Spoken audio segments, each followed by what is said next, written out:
No stress, no eggs, just easy tiramisu that's so darn good. Don't you just ever have a wicked craving for tiramisu? Because I do.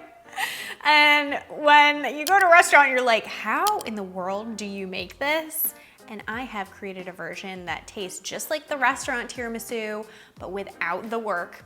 It's really easy, and you're about to see how to make it. It starts off with a lot of espresso. So I'm gonna go over to my little espresso machine and start brewing. Let's go. You're beautiful, I tell you, you're beautiful, you're beautiful.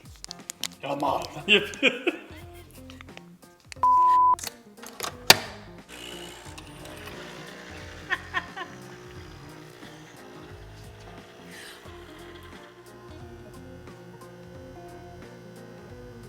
I feel like I just brewed every espresso pod in the house. I use decaf, but you can use regular if you want. Set that aside, let it cool. In the meantime, we're going to make some whipped cream, and we're gonna mix it with mascarpone, and it's gonna create this delicious creamy filling that's just like perfect. I have some cold heavy cream. Put it in your mixer. And then I have some powdered sugar to sweeten things up, and a splash of vanilla extract. And we're gonna turn this on medium speed and let it go for a couple of minutes until it's nice and whipped. It looks like whipped cream. We want medium peaks, which I'll show you what that means.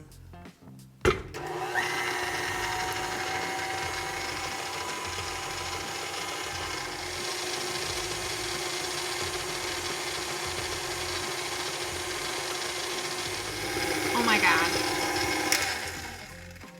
It's the wrong attachment. Guys, use the right attachment. I'm gonna go switch this out.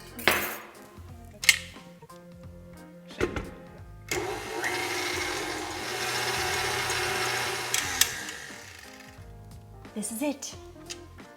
We have medium peaks, which means it looks like whipped cream. It stays in a little peak when you lift the mixer up, but it doesn't look like butter. It's not like insanely solid. And just quality assurance, people. It's very important in my job. Sweet vanilla, perfect.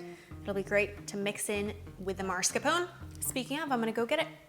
You can't have tiramisu without mascarpone.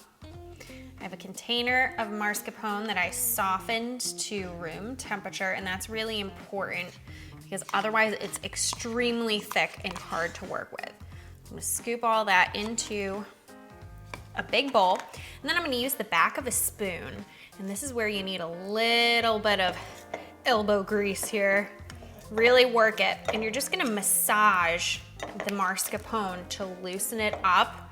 It's very, very thick. And if you just kind of work with it and smash it around, you'll notice that it starts to loosen, almost like butter. It's like very thick butter, and you're softening it by mashing it around. So you're gonna do this for just a couple of minutes.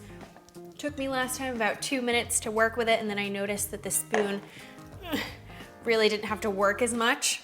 And then we're gonna add in our whipped cream.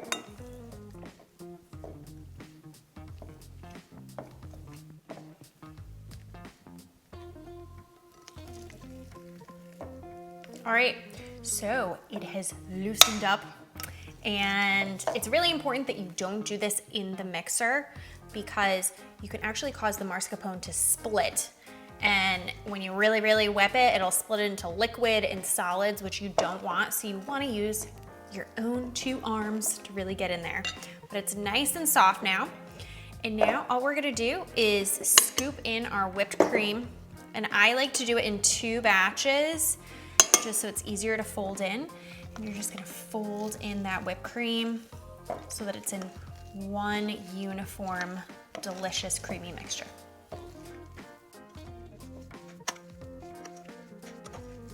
My cream filling is perfect without 1 egg in there. So happy about that. My espresso is here, and I'm gonna add just a splash of Kahlua. You don't have to do this if you don't want to, but it is classic. It just adds a little something something to that coffee Give it a mix. And then ladyfinger time, it's time to layer. So I have here dried, hard ladyfingers, which are really, really important.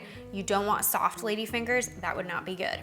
So you're gonna get the dry, crunchy ones, good quality ones. And all I'm gonna do is I'm just gonna dip the ladyfinger in the coffee mixture, just like that. Super fast, about 1 second in there. And then I'm gonna place the ladyfinger down and I'm just gonna do 1 layer of ladyfingers. Make sure you don't over soak the ladyfingers because they'll just disintegrate. It's wild. So just a quick dip. I like to shake off the excess and then place it down.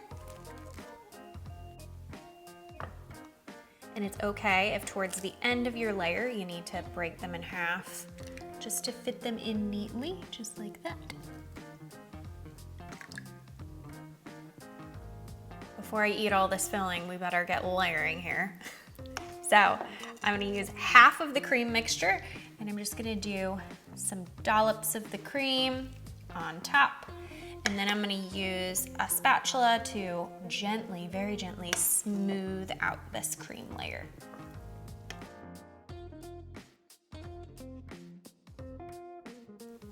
Round 2, same thing. We're just gonna dip the ladyfingers, do a layer, and then add the rest of the cream, smooth it out.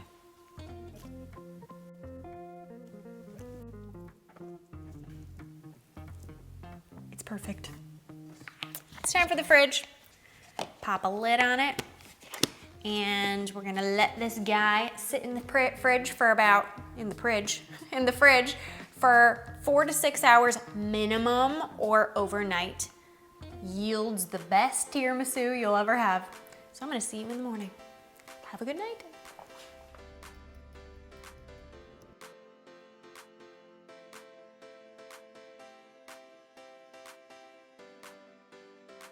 As you can see, I clearly couldn't wait for this video to have many bites.